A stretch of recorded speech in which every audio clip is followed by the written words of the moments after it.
Welcome to the Happier Life Project, the official podcast from the award-winning mental health and wellness app, My Possible Self. Hosted by broadcaster and journalist Gabby Sanderson. Hello and welcome. What if feeling tired, wired, and not quite yourself isn't something you just have to live with? What if the symptoms you've been told to ignore because, air quote, you're fine, are actually your body trying to tell you something important? Today we're talking about why so many of us feel off, what's really going on underneath it, and how functional medicine can help us finally start to understand our bodies in a different way. Hormones, energy, mood, metabolism. Many of us do feel like our bodies are working against us, even when we're told that everything is normal. Well, today's guest is here to challenge that. Dr Amina Davison is a GP and functional medicine doctor with over 20 years of clinical experience. After years working as an NHS GP, Dr Amina saw firsthand how short appointments and symptom-focused care left so many people without answers. So she founded Integrative Health, a clinic built around time, depth, and truly personalised treatment. Dr Amina's approach blends conventional medicine with functional and lifestyle approaches, looking at the full picture: hormones, stress, nutrition, environment, genetics, and the emotional landscape that shapes how we feel day to day. In this episode, we dive into hormonal health, stress, burnout, fertility, perimenopause, and what it really means to take a root cause approach to well-being. Dr Amina also sets the record straight on some popular biohacking trends, from fasting to electrolytes. And she explains why something as simple as getting enough protein, especially at breakfast, can make such a profound difference. So if you've ever felt not quite yourself and haven't been able to find answers, this conversation is for you. So, my friend, ready to find a healthier, happier you? Let's get started.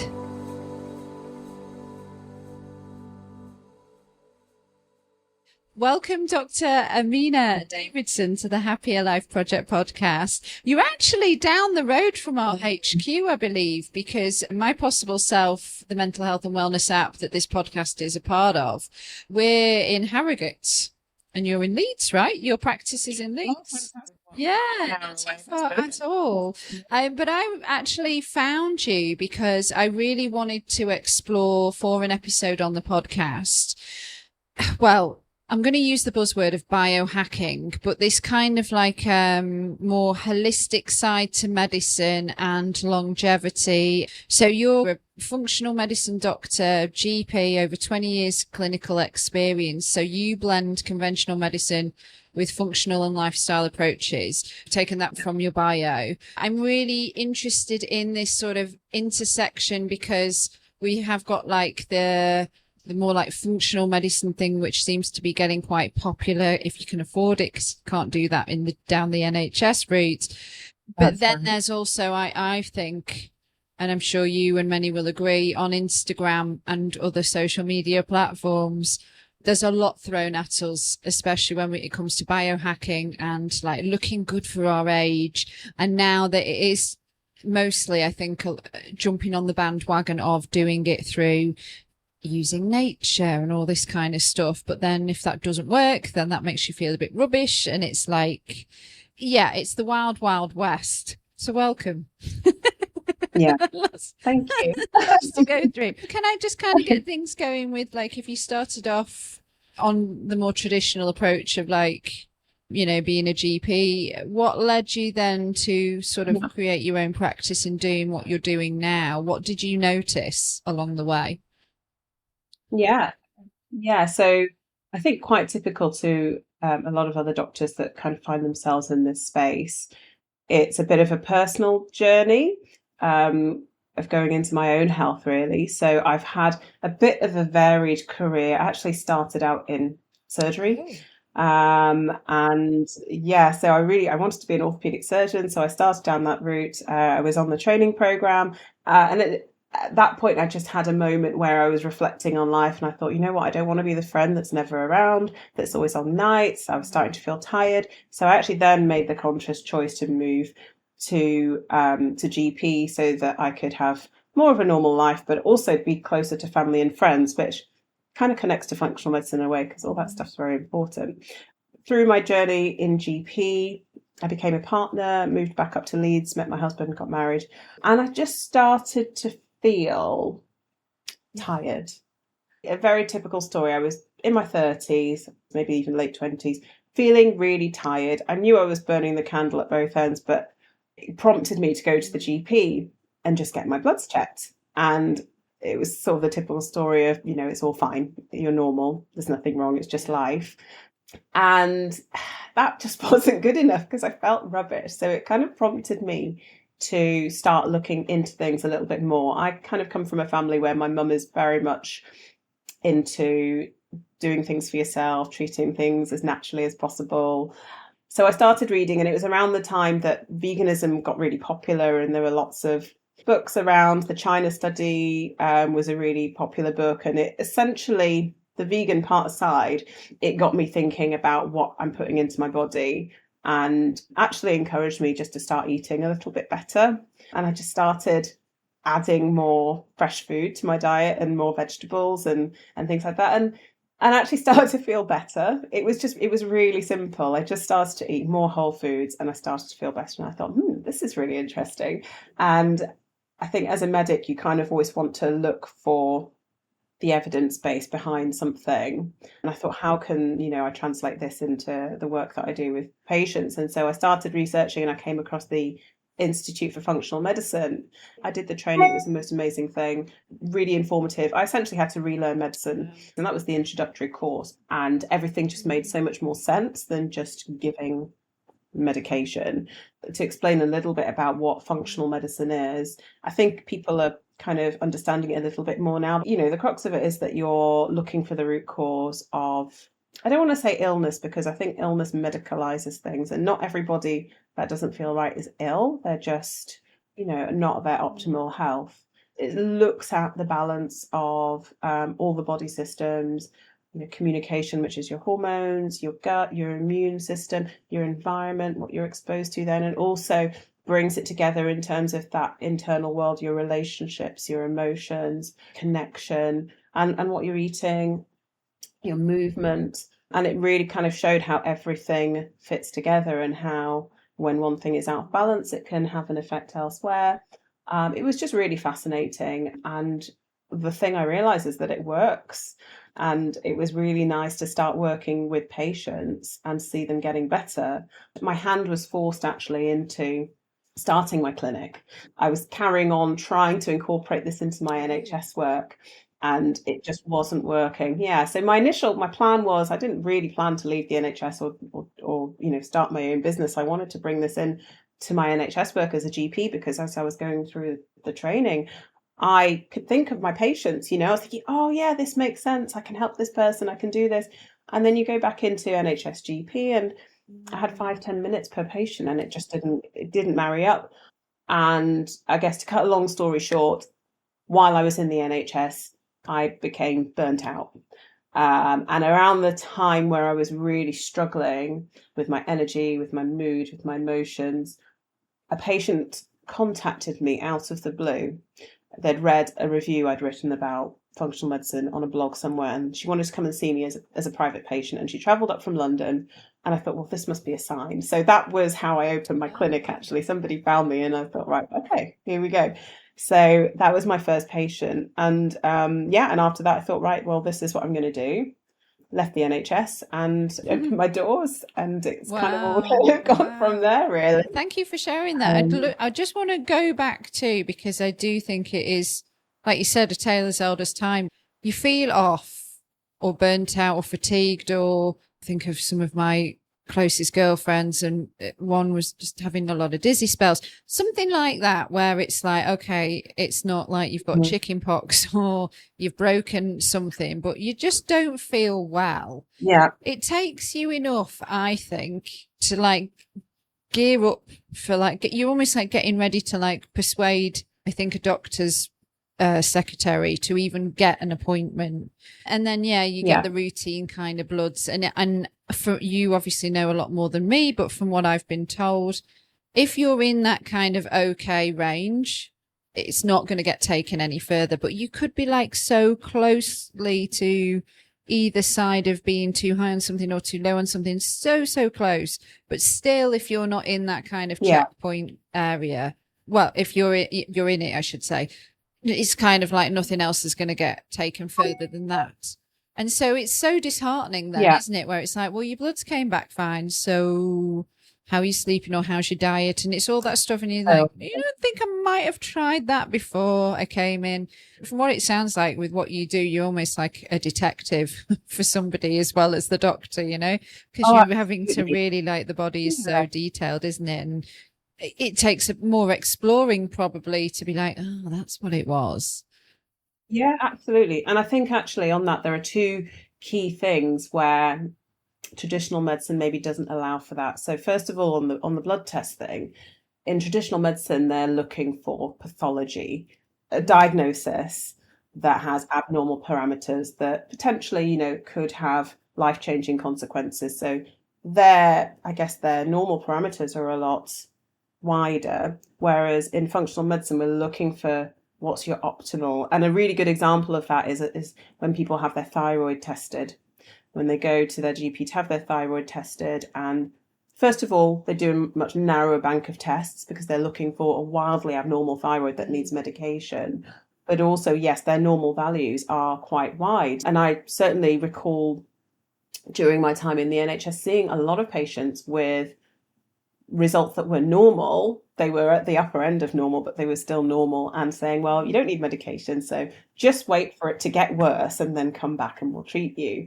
Whereas now, yes, I'm looking for those tiny little, you know, my optimal range is a very narrow, much narrower band. And when it's going outside that, yes, you don't need medication, but why is it changing? What's going on behind that? You know, why is your thyroid starting to slow down? Is that because you don't have the right nutrients to help you make enough thyroid hormone? Is it because you're not converting your thyroid hormone to the active form? Why is that? Is that inflammation? Is there stress? Is there something else going on? So it's a much deeper questioning. But again, the other thing that allows that is time.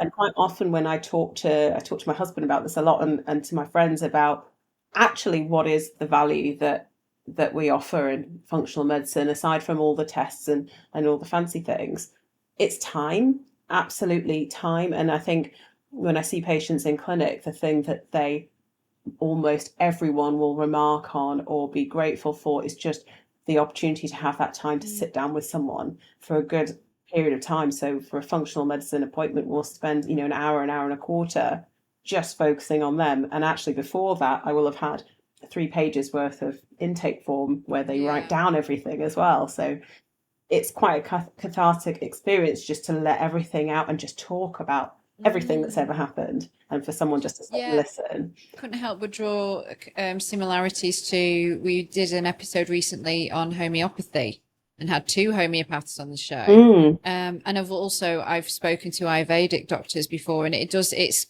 I think it's all similar in terms of, you look at kind of mind, body, soul, or however you want to coin that, like the emotional side of the health as well. And that's certainly in terms of the Happier Life Project, what I'm always very keen to explore as well, because the 3 are so intrinsically linked. Are there any sort of standout or cases where you've seen the effects have been very profound by making, say, some tweaks to somebody's health? Is that quite common then if you come to it? Because for somebody that's never been to a functional doctor before, I'm included in that. I never have. What can you expect to achieve? Because I think sometimes people as well can't articulate, can they? And that's again when the detective has to come out. It's like, I just feel off. Exactly. I just feel like What's the Feel point? off, You know, yeah. is that kind of, I feel meh. Yeah, that's really common. And I guess it's a bit of a spectrum, really. And yeah, it depends on what the intervention is. Quite often, I'm generalizing here, but probably the ones that feel the most off, even though technically everything Yeah. is okay, tend to have the quickest or the most dramatic kind of improvements in the beginning. So I guess a good example would be somebody who, yeah, feels very tired, feels off, doesn't feel themselves, is probably very, very busy, and says, yeah, I eat a reasonably good diet, but isn't really necessarily focusing on what they're eating. And you have a look at their intake form and their diaries, and it might be something as simple as focusing on protein and balancing blood sugar, because quite often, even though people are more aware of that now, it's still something quite commonly that I see. And I think particularly with busy lives, the easiest things to reach for tend to be those foods that aren't necessarily the best for our blood sugar, whether that's in a sandwich or whether it's I don't know, crackers or a biscuit or something like that. Our meals are still quite carb heavy and not necessarily balanced in terms of the activity that we're doing to need those carbs. So actually just looking at balancing blood sugars across the day, particularly with breakfast, having protein in the morning, to stabilize blood sugars through the day, that in itself, you know, can really help in terms of energy, not having that dip in the afternoon and having consistent energy throughout the day. The other, I guess, common thing that we see tends to be people with IBS, where it can affect, you know, them emotionally as well. What they might be avoiding a lot of different foods. They don't know what is setting off their symptoms. They can't go out for dinner because it triggers symptoms and they don't know what to eat, what not to eat. And they may not have considered things like food intolerances, whether, you know, gluten, very common one we take out, dairy, to essentially, I guess, trial to see whether they might have an intolerance to some of those foods. And quite often taking that out alongside dealing with the underlying gut dysfunction can make a big difference. So one example I had was a lady who, it was quite a pressured time actually, because she was climbing Mount Kilimanjaro, and I think she contacted me probably, I want to say it was November time, and she was going in January. And for me, that's quite a short space of time to do something. And she was like, I need to be able to, you know, climb up this mountain and not have to worry about, you know, my guts or what's going on with my bowels.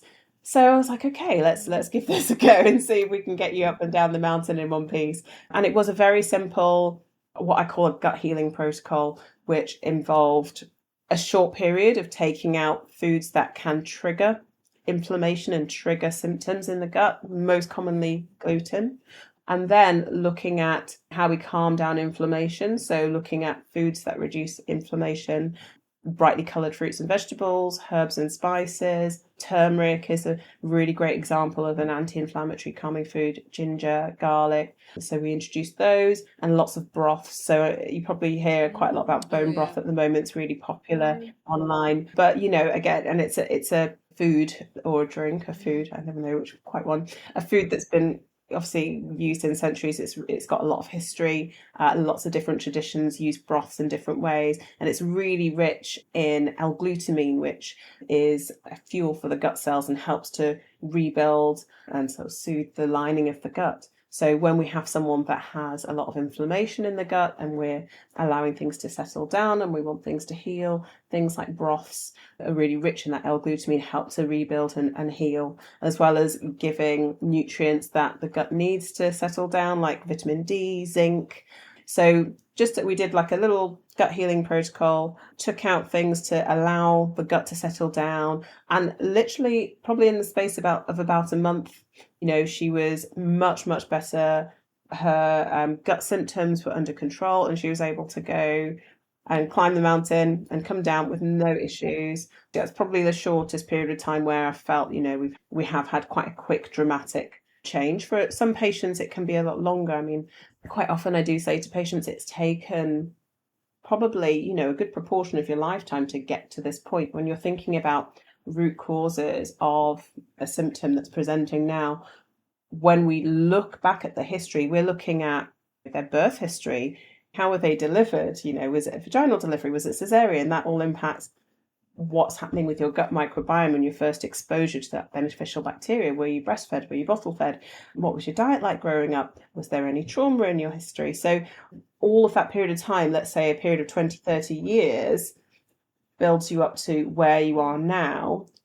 So actually, it's not going to take a week to untie 30 years worth of dysfunction. And actually, that's kind of a thought process that certainly I had to educate myself in when I first started along this functional medicine journey, but it's also something that I'm quite often talking to my patients about, because I think in traditional medicine, you're used to not feeling right, having a medicine, and then it makes you feel better.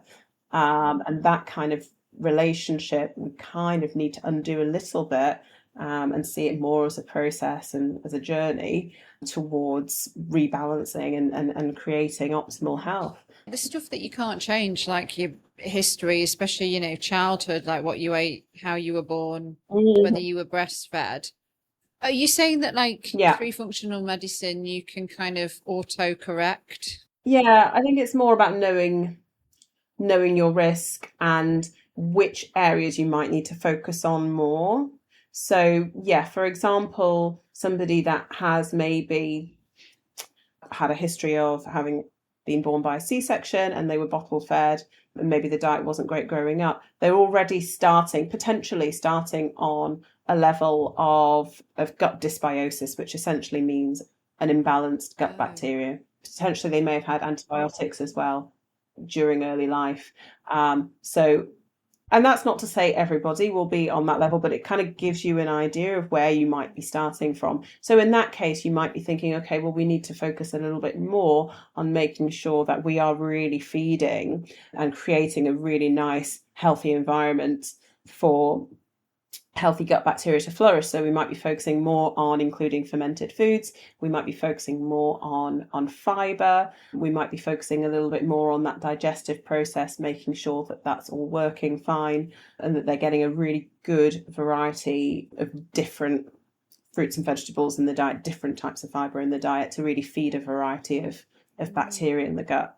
We might even think, okay, maybe we need to give more of a broad spectrum probiotic or give some more probiotic support, particularly if they've had lots of antibiotics over their life. So it informs you. I don't like to say that, yes, your history is definitely going to dictate where you are now. Similar to, if you do a genetic test and it says you're more predisposed to this, it doesn't mean it's definitely going to happen. But it kind of gives you an idea of the risk and what areas you may need to focus on a little bit more. What about then when it comes to fertility? Do you have people that come to you that maybe want to prolong because this functional medicine and longevity, and I think, not prolong, preserve even, there's this, I think it's just particularly hard on women, but I'm sure for women and men, this general fear of aging all around. But when it comes to fertility, maybe somebody's trying to get pregnant or is wanting to give themselves as many good years as they can for that to be an option. Do people come to you about that stuff as well? I have to be honest, I don't have a lot of people that come specifically for fertility. However, when you're thinking about fertility, yes, we are quite often leaving things a little bit later. I guess the spectrum of your fertile time hasn't necessarily changed, although we might be having families slightly later. That fertile window is still essentially the same. But I guess what people are wanting to do is make sure that later on the egg quality is still as good as possible. And certainly there are ways that we would look at that to try and improve that. I do see women who are either planning to go through some fertility treatment and they might want to make sure that things are in the best possible condition before they start fertility treatment.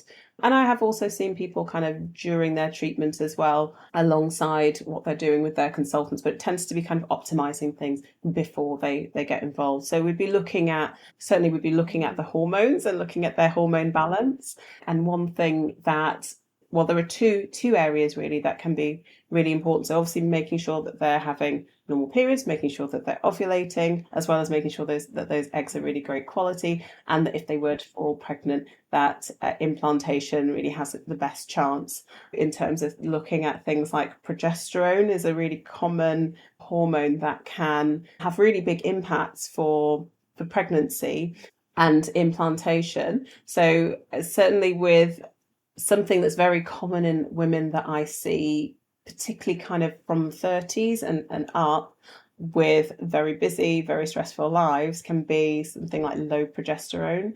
So to explain a little bit about how that links with, I guess, stress, when we are generally stressed, our cortisol increases, so our adrenals produce more cortisol, and we use up the resources to make that. So we use cholesterol and fats to make all our hormones. And the way the hormone pathways work, when we are stressed and making more cortisol, that's done at the expense of making some of our sex hormones. So particularly things like progesterone tends to be one of the first things that is at risk when we are chronically stressed, because we're making cortisol, we make less progesterone.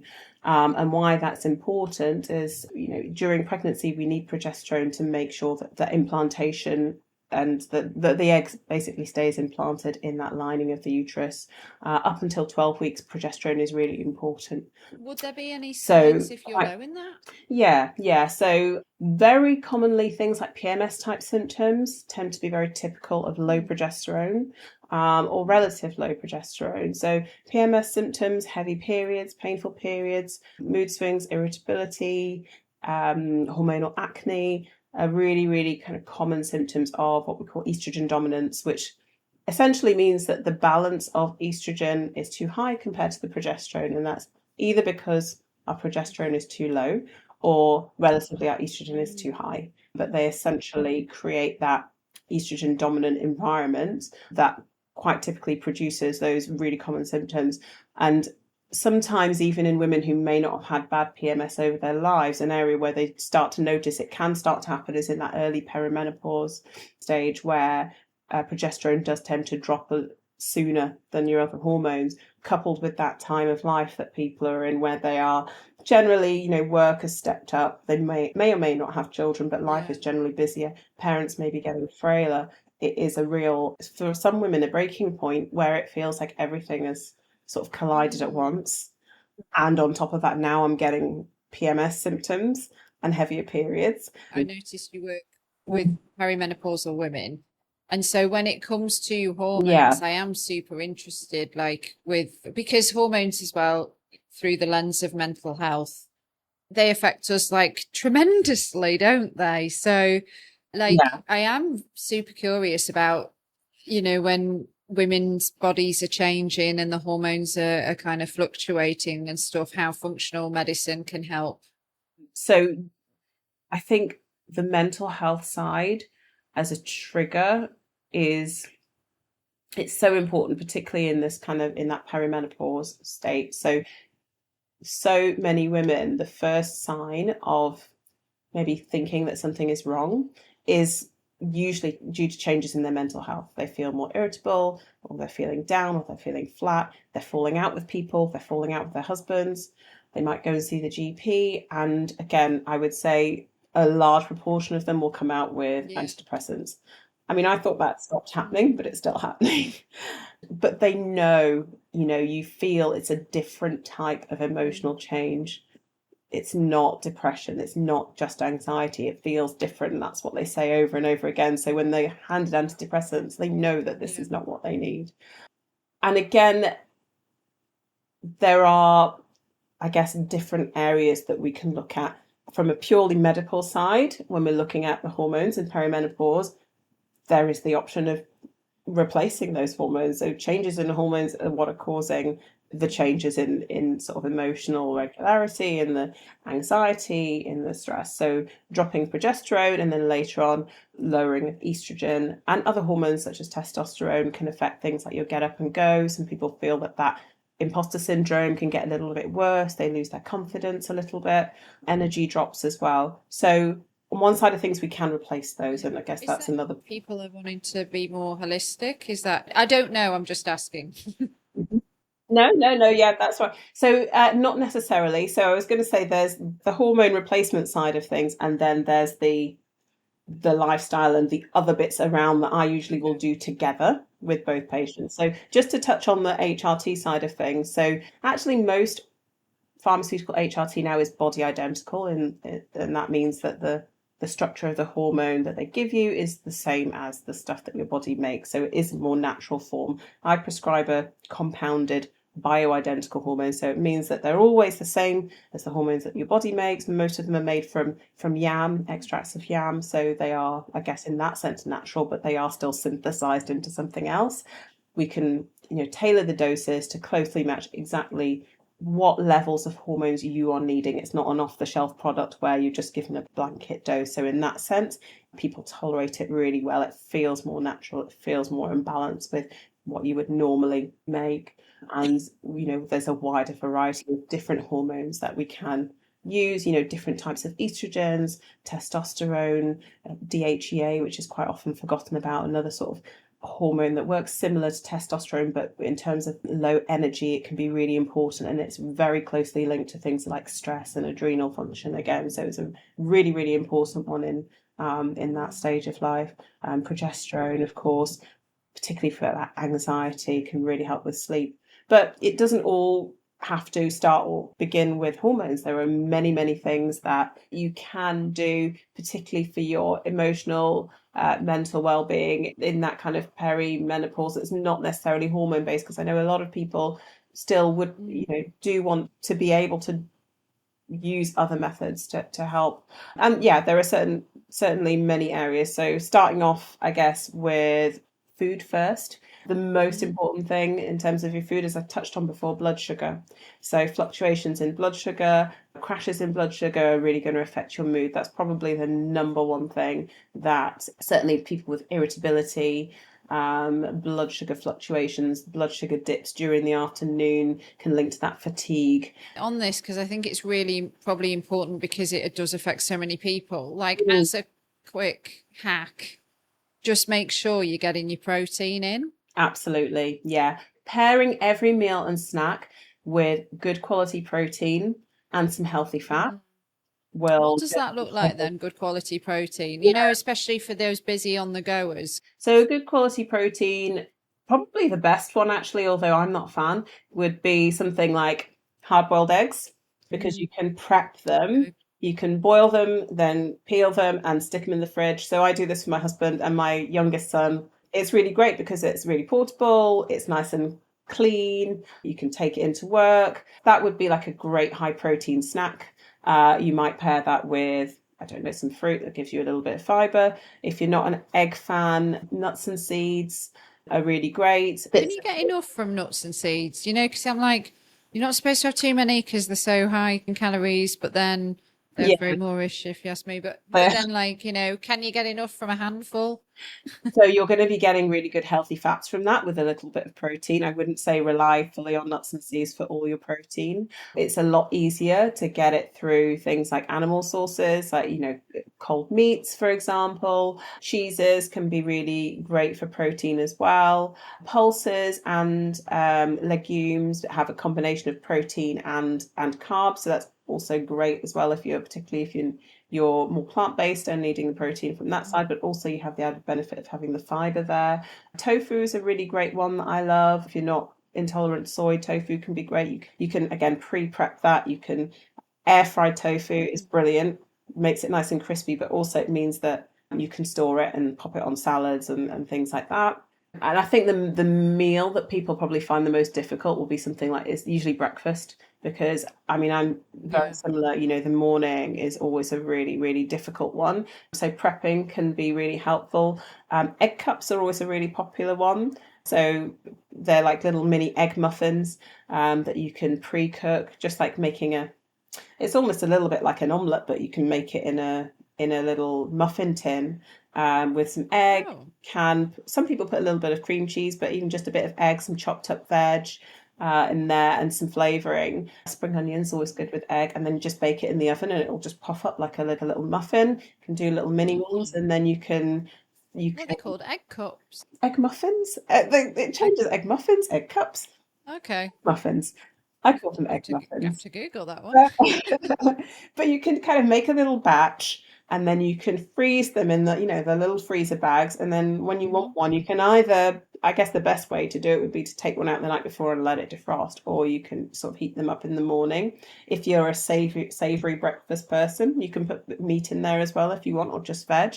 The other alternative would be things like overnight oats or chia pudding.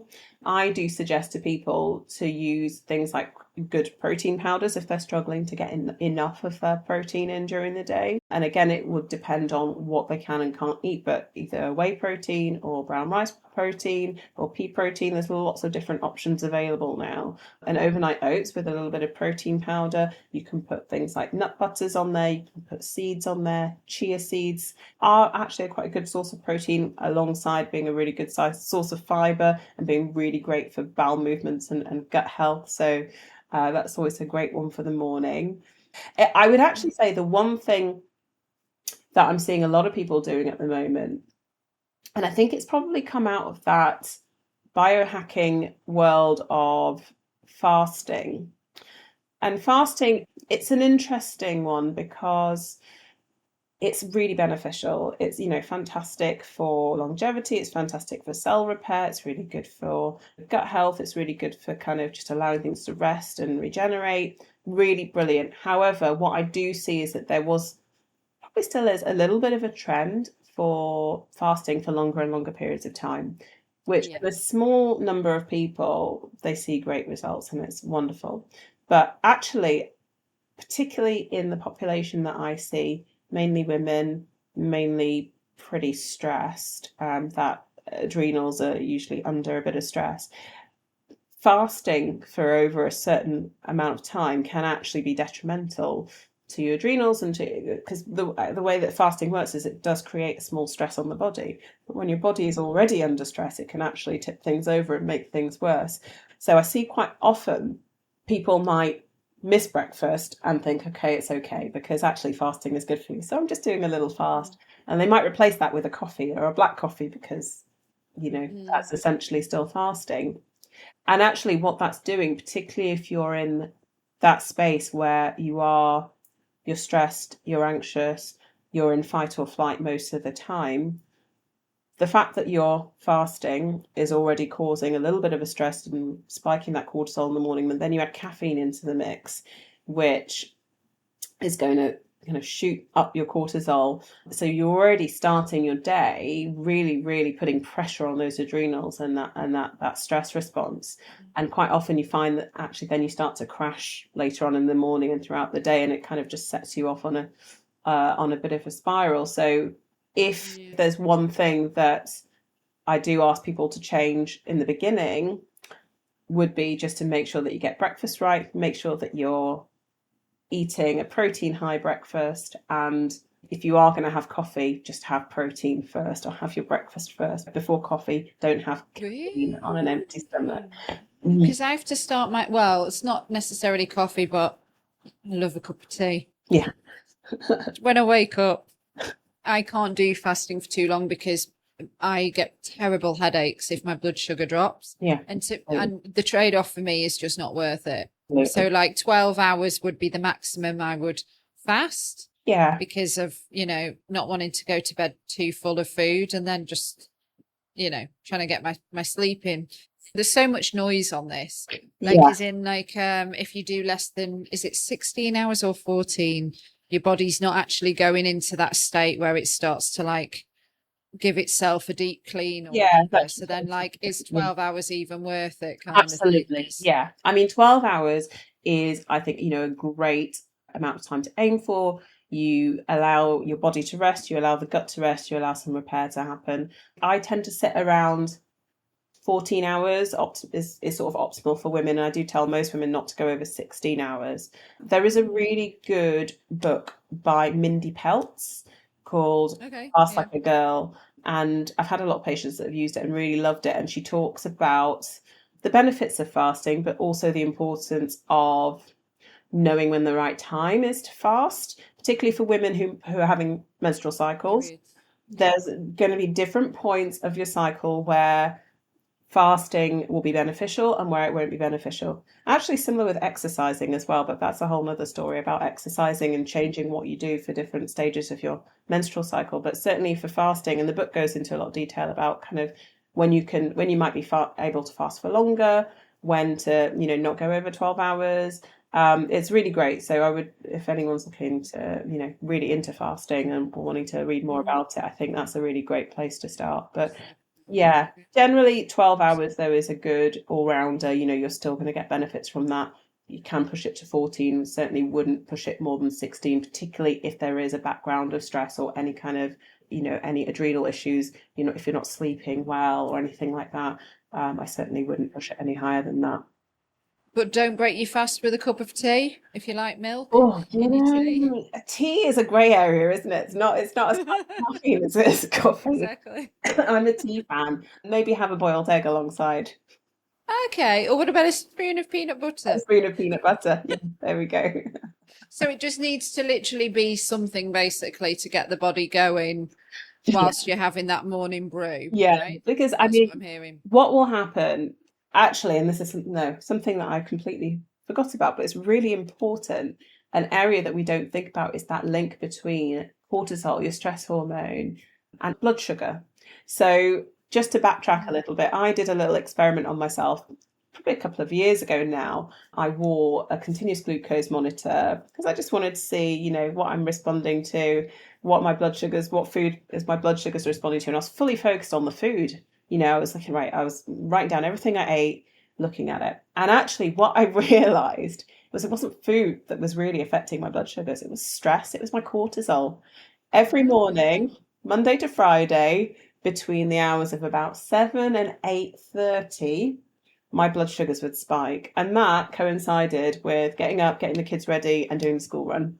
As soon as I got home, blood sugars were lower. So it's just a little something there to remember that, with caffeine, if you're already a little bit on the fight or flight stress level and you have that extra caffeine on an empty stomach, it's going to cause more of a cortisol spike, and that's going to affect your blood sugar balance as well. And that is what's kind of going to affect your energy.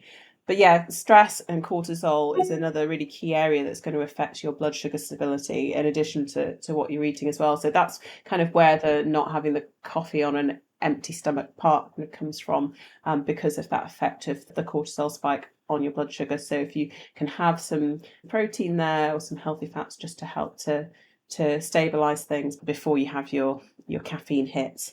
I'd love us to do a little bit of myth busting now. What's a piece of health advice on a trend you really wish people would stop following? Oh, that's a really good one. I mean, it probably would have been the thing about fasting, the longer you fast, the better, because that's obviously not true and it really depends on the individual. So maybe something like that. If I think of another one, I'll jump back in. Anything to do with hydration? Anything to do with hydration. So there's a lot of questions about electrolytes at the moment. A lot of different electrolyte brands on the internet.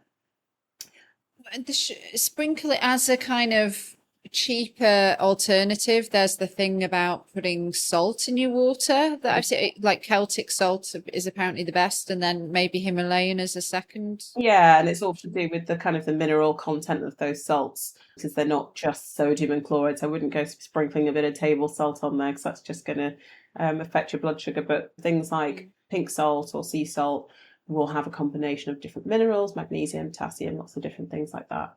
Is that accurate then? Would that be something that you should do? Yeah, you can do. Yeah. A bit of sea salt or pink salt will have a similar mineral content to, for example, the electrolytes that you might purchase. I think the only difference really with the electrolytes that you can purchase is that they're designed to either cover up the taste of the saltiness or try and taste less salty.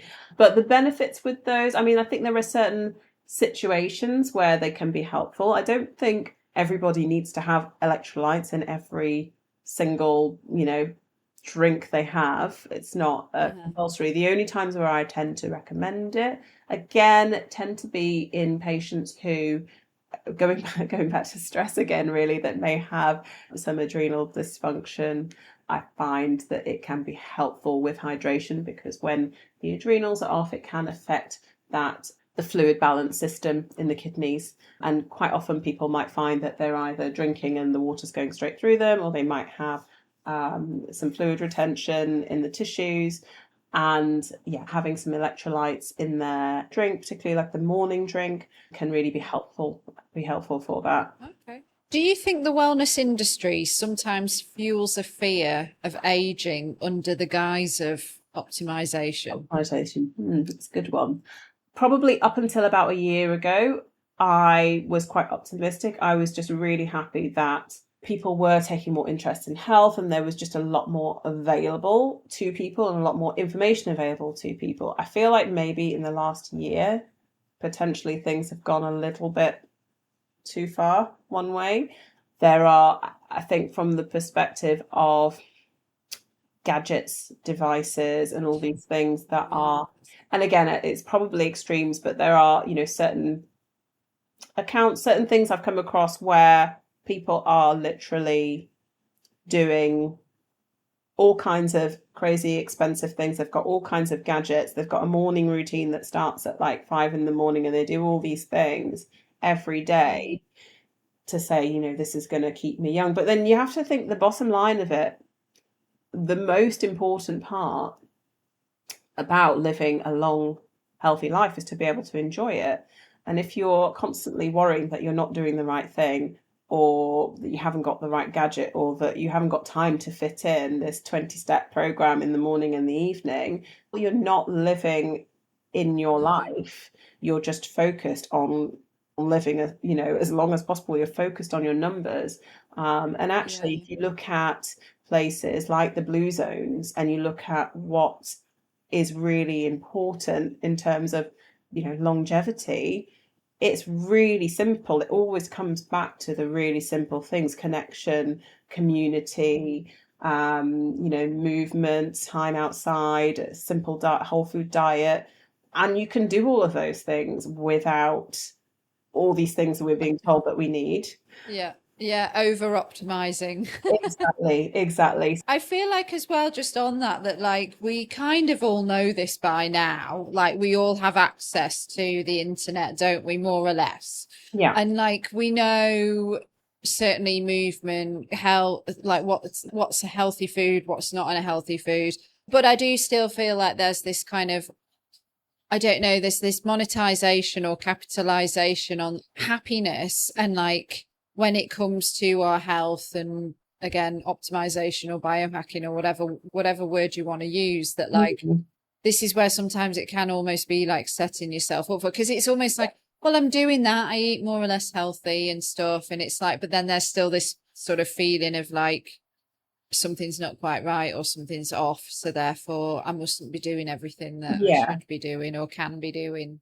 Yeah, and that's a really common one. I do see a lot of people that come to me now are doing a lot. They're very, the type of person that I see now has changed so much and evolved so much over the last 8 to 10 years, where in the beginning it was that very basic education about what to eat a whole food, don't look at the ingredients, read the ingredients on the label. Now we've got all that, we've got one ingredient things and M&S, and people are very aware of that, but the people that are coming are doing all that stuff and they're getting frustrated because they're still not where they want to be. Their diets are cleaner than mine, they're exercising, doing every kind of movement, stretching, yoga, Pilates, cardio, rest. They know it all, they have all the equipment at home, but still quite often it still comes back to really simple things. I had one lady who has been through lots of different functional medicine doctors. She's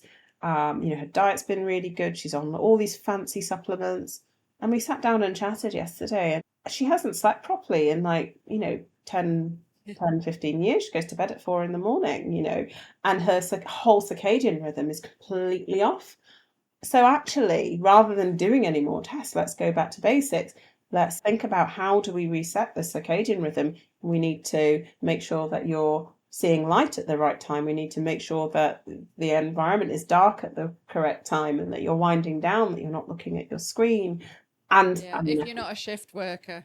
Yeah, well, exactly, yeah. But just really simple things, things like that. The connection thing, I think, is absolutely huge. Yeah, definitely. It comes up a lot on the podcast. I mean, I bring it up a lot on the podcast just because I see the benefits myself, and I just see it amongst others as well. And I do think, that is huge, and an ongoing battle in terms of the world we live in. So, exactly. I mean, I think the world it can be a great thing, the online world, at creating a certain level of connection, but there comes a point where you do just need to spend time with people. Yes, in human flesh. Real life. Yeah. Just final question for you. If our listeners could take just one small step this week that you think would make a difference in the long term, what would you suggest? And it could be something we've covered as well. I'm going to say, can I say more than one? More than one thing. Go on. All right, then we'll allow it. Okay. So I would say, firstly, have some protein with your breakfast. Yeah. And then secondly, it's not something that we've covered yet, but to try and set aside, even if it's just 1 minute a day, to just kind of either do some sort of breath work. So 1 minute a day is what I usually start, because most people don't do any sort of meditation. So 1 minute a day, I think, is really accessible. Let's find something on YouTube or plug for our app, My Possible Self. Your app, yes, absolutely. We've got some breathwork stuff on there. That's it. Just 1 minute. There are so many apps of breathwork. Box breathing is a really nice, easy one. To just sit and focus on your breathing and just do some deep breathing for 1 minute a day. I think that's probably the one thing I would say, actually. I love the fact you've said that, because I'm a yogi and I've studied yoga, and pranayama breathwork is huge in that world. But so why are you saying it from the doctor perspective? Do breathwork? Because pretty much every person I see, one of their underlying root causes is stress. Whether it's not always emotional stress, it can just be the stress of daily life. If you're one of those people that's always busy and that's just normal for you, or we carry it like a badge of honor sometimes, don't we? Busyness. And actually to sit and not do anything, sometimes it's frowned upon, and it shouldn't be, but also it's affecting our adrenals. It's causing our cortisol to be sky high all the time, and that has a knock-on effect later in life. For example, perimenopause, and how extreme some people's symptoms can be. And I'm not saying that breath work 1 minute a day is going to change everything, but it's just getting into that habit of being still and properly resting. I think a lot of us don't know how to properly rest. We're all worried about being seen to be lazy for not properly resting. So social media and all the other online stuff has made it quite hard for us to switch off and properly rest. Absolutely, as well. Because you've got a little scroll going on here when you're trying to do something. Exactly. Addictive. Yeah. Exactly. And a lot of people find actually just that quiet meditation really difficult, because you still have to know how to switch off. So sometimes even that is too much. So actually breath work I really love, because it still gives you something to focus on. You're still doing something, but it's teaching your body, that it's safe and that you're not going to, be chased by a tiger or whatever the ancient fight and flight. But 1 minute a day to become a habit. And then once it's a habit, you can increase that, or you can find, you might want to go into meditation. You might want to expand that into something else. But I think 1 minute a day, it's really accessible. It's going to be beneficial in the long run, because it's a cumulative thing. It's not just about doing your 1 minute a day and feeling better straight away. It's about teaching your body over a period of time, and creating that safety and that stability in the nervous system. 1 minute a day, breath work. Amazing. Thank you so much for today. You've shared a wealth of information, and I feel like we've just scratched the surface to this stuff. Do another one. But for people that are maybe in your area, in your region, I don't know if you also do online stuff. I do online as well. Yeah, I'm all over. Oh, there you go. So don't even need to be that close. But Yeah. it's Dr Amina Davison. Yeah. We'll add these links to the episode show notes as well, so people can directly click. But Instagram as well. Yeah. Should we put people to your socials? Yeah, I mean, my Instagram is probably where I share a lot of advice and information and education. So yeah, Instagram's got lots of good things on there. The website's got good blog posts too. Perfect. So that's the same, Dr Amina Davison. Yes. And again, we'll add the links to the episode show notes. Is there anything else you'd like to add that you think is important for anyone to hear, or do you think we've covered it? The vagus nerve, the gut-brain connection is another big area, but vagus nerve activities, humming, very good for that. But anyway, humming, that's again in yoga. There's one of the breathwork things is the bee breath because of that. Exactly. So important, not only for the nervous system and emotions, but for your gut health. People with IBS should really look into that whole side of things as well, because it's really important for making digestive juices and making sure that the bowels are moving everything through normally. All of that signaling really closely linked to the vagus nerves. Yeah. Humming, it's all their vagus nerve toning activities. So just when we we will have to get you. I know, we need another one to go into. Cliffhanger on humming, guys. Thank you again. Honestly, this has been amazing. So much, Gabby. So thank you so much.